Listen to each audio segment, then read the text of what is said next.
What's up everyone and welcome back to Pokemon Black and White 2. We are here in Route 20 where last episode we saved some herdier up at Flockhezzy Ranch as well as defeated our rival Moe's, and today we're going to be heading back to the first town because we actually can't continue onwards from Route 20 without having our first gym battle. So we're going to have to head back to Aspersha City and take on the first gym there, because if you remember there's actually a gym there. So let's start heading back there, but I've actually got to go through Flockhezzy Town, and there's going to be a couple of events going on here. This old man still doesn't do anything, and I think there might be a Mew hiding under that truck. I'm not sure though. So Alder is actually going to stop us right here. Whoa, looks like you got the town map to your friend. You were only gone a moment, but you and your Pokemon have grown. Why, I could almost mistake you for someone else. Of course we've grown. We're big, strong Pokemon trainers. Just who the hell do you think I am? I'm Orange, the Pokemon trainer. Anyway, you may notice an item back here behind Alder's house, and that is going to be an X-Speed. Now, Alder's house is a little bit curious because you may first of all notice the little battlefield that he's got going on here, but actually going in here and you will see that it is also a trainer school. I don't know how he lives here, but I don't know, let's just not worry about it. But he is actually going to be having two little trainers in here that you can battle, and by little I mean like they're actual little kids that you're battling. So we're going to go ahead and take them on, and it's going to be pretty much our last training before going up against the first gym.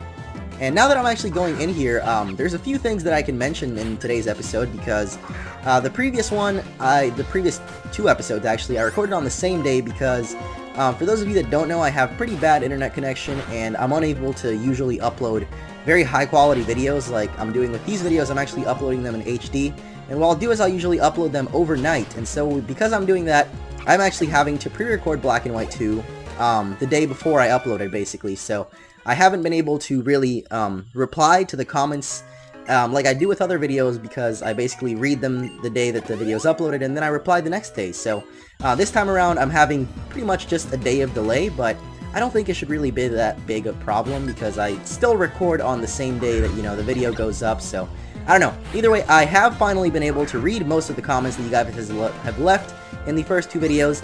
And first of all, I'm really thankful for you guys for liking the video as well as so many comments, because I'm overwhelmed honestly at how much feedback the just episode 1 and 2 have both gotten.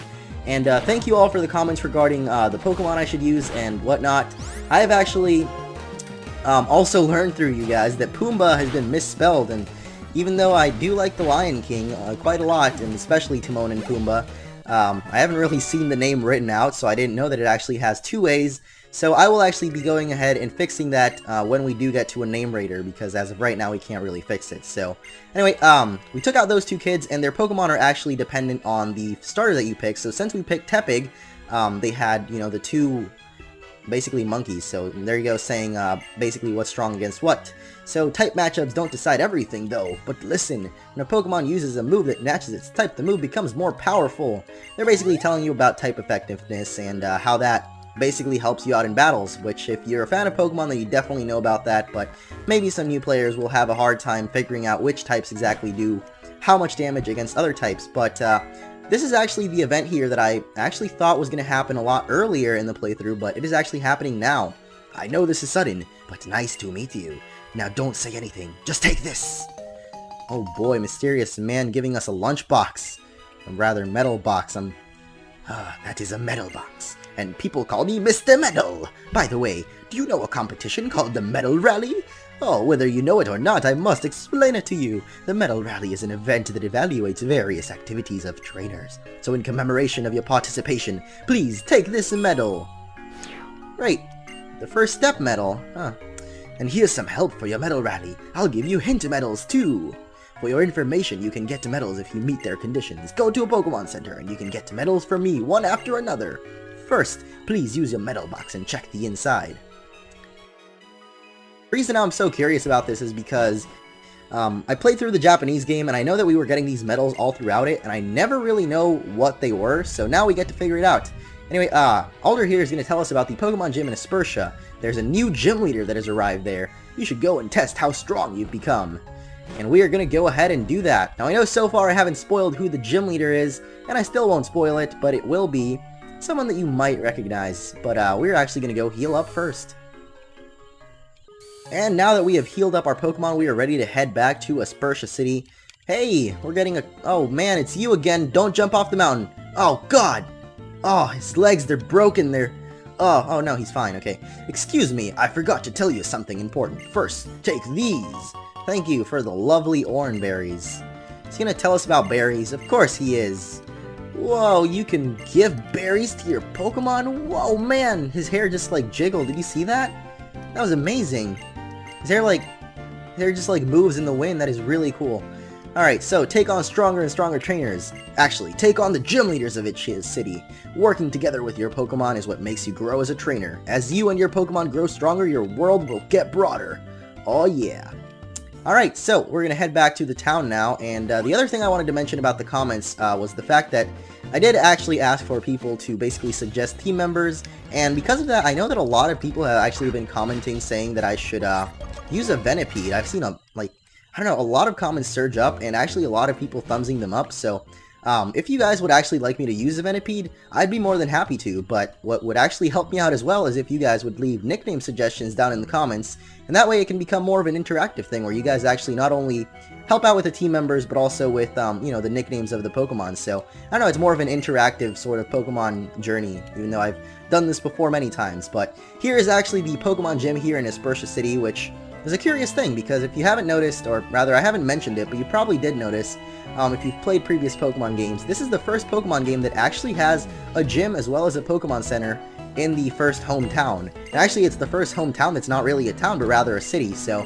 the gyms in Pokemon Black and White, and also this game now, actually double as other, you know, sort of as the profession of what the gym leader is. And I actually really like that about this game. So, you can see here that it's actually a trainer school.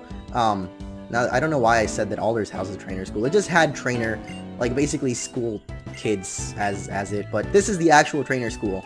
And we will soon see that the gym leader is actually a teacher, and that's something I really like about this game, is the fact that the gym leaders seem to sort of double as, you know, their gyms basically sort of have to do with what they are. So, hello, I'm Clyde, the guide for trainers who challenge Pokemon gyms. Thank you for taking time on the gym. Take this to commemorate your debut. Alright, thanks for the fresh water, dog. That helps out, actually. Pokemon gyms are facilities for testing trainers' abilities. Put simply, if you can defeat the gym leader, it means you are a really good trainer. If you run out of Pokemon, then you can fight. During a battle, you lose. So having a lot of Pokemon with you might work to your advantage. Or maybe not, because you miss out on quite a bit of training. So, here we actually have the gym leader. You must be a challenger. Welcome to Aspersha City's Pokemon Gym. I'm Chiren, the gym leader. That's right, everyone. Chiren from Black and White 1, one of the rivals actually, along with Bianca, has become a gym leader now. Not only a gym leader, but the first gym leader, and he's actually taken over for Lenora as the normal type gym leader. If you can defeat these two, then I'll be your opponent. So basically, like every gym, we have to take on a couple of trainers, or, well, in this gym, they're actually not optional, but usually the trainers, they'll either be skippable or not skippable, but usually they'll have some optional trainers. But here in this gym, we actually have to battle both trainers and then take on Chiren. So we've got youngster Pedro with the Pat Rat going up first, and this is actually going to be pretty good training for Pumbaa here. Now, you can actually do some off-screen, or not off-screen, but rather, you know, just some grinding with wild Pokemon. Pretty much in Flockazy Ranch, you should be able to get pretty good levels if you're having a tough time against this gym, because I know that even though Pumbaa actually doubles as a fighting type once it evolves, I'm actually not going to be evolving Pumbaa until after the gym battle. So, two strategies that you can take on is obviously the one that Clyde the guy did say, which is get a few more Pokemon, but if you just want to train your starter for now like I do, they actually evolve at level 17, I believe, so if you just grind your starter up to level 17, he will be able to evolve into a stronger Pokemon, and that'll greatly help you out with the gym leader if you actually are having trouble. But for now, we're just going to keep fighting these gym trainers, and hopefully getting some levels up on Pumbaa. So let's actually speed this up here and take out these Lillipups and whatnot. And there's going to be, I think, one more trainer, so we only saw two, and then we can take on Chiren. I'm pretty sure if you actually go up to his pedestal and talk to him, I don't know what it'll say actually, but we might as well go check it out. So there goes Pedro. We beat him, not too difficult. If you can defeat the girl too, you can challenge the gym leader. Alright, well, we're going to skip right past her and go ahead and walk up to Chiren. You want to battle me? Please defeat those two, okay? Alright, dude, calm down. I'll beat them. Now I'll show you all of the things I learned from Chiren. Oh man, you kind of sound like the dude up at the giving us the lecture about freshwater. That's kind of curious. Maybe you guys are related. That's a pretty short skirt, girl. You should probably work on fixing that because you don't want these you don't want evil janitors sneaking up on you like that one dude that was mopping up the grass for no reason. Definitely don't want them sneaking up on you. Also Chiren actually, because he's probably pretty old by this game.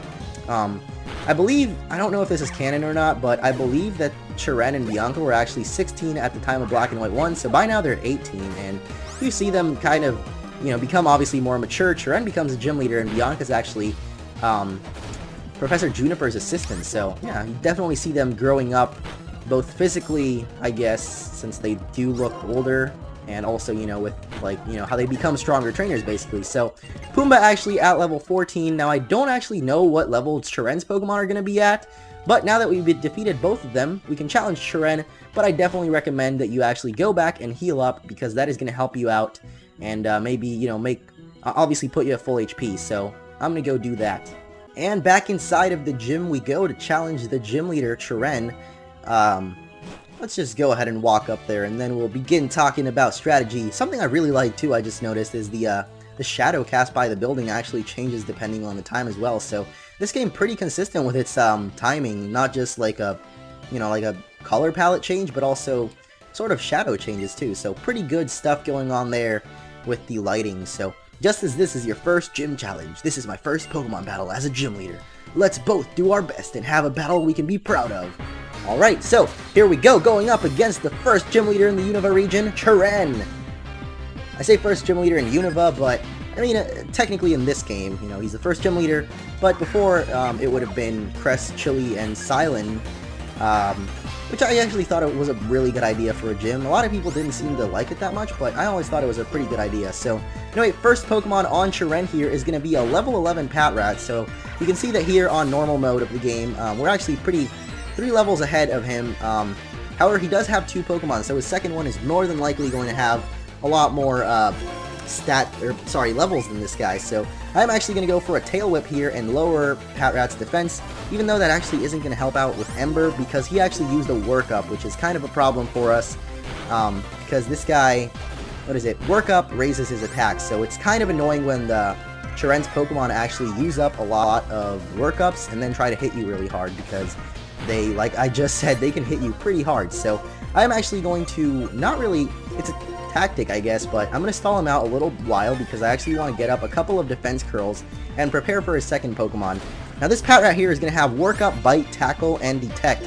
Detect can actually make it so that he basically avoids one of your moves, but the main reason I actually want to set up is not for this Patrat, but for his second Pokemon, which can actually get pretty tough if he does end up using up a lot of Work Ups. So I'm going to set up about 2 defense curls, and that's going to make our defense be better and be able to tank a couple of hits from his second Pokemon. So I think we should be good now. I'll use one more potion, and then we're going to be ready to take that out. I know that probably a lot of this isn't really necessary, and we could just take him out straight up, but I am, you know, better safe than sorry kind of deal I'm going for here. So we should be good HP actually, so let's just go ahead and go for the tackle and take this guy out. See you later, Patrat.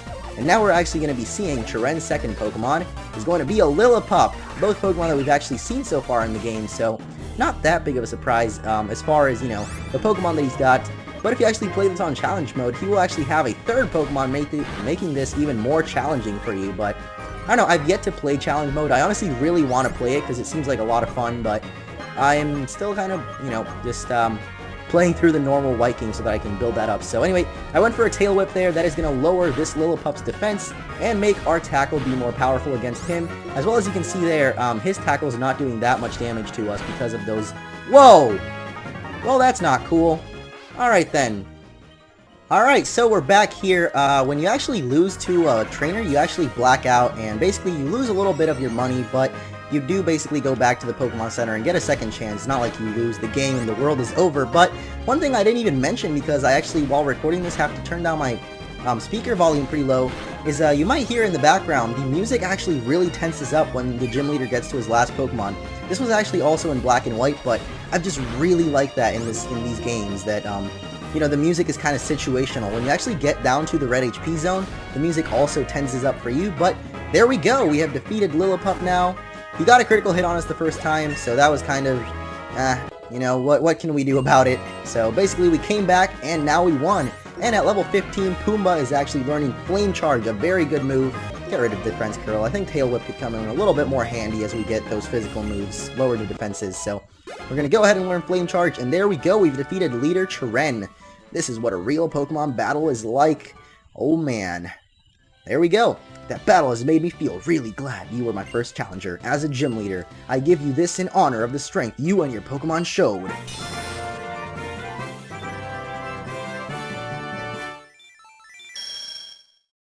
And we put that in our handy-dandy badge case. We got the cigarette badge.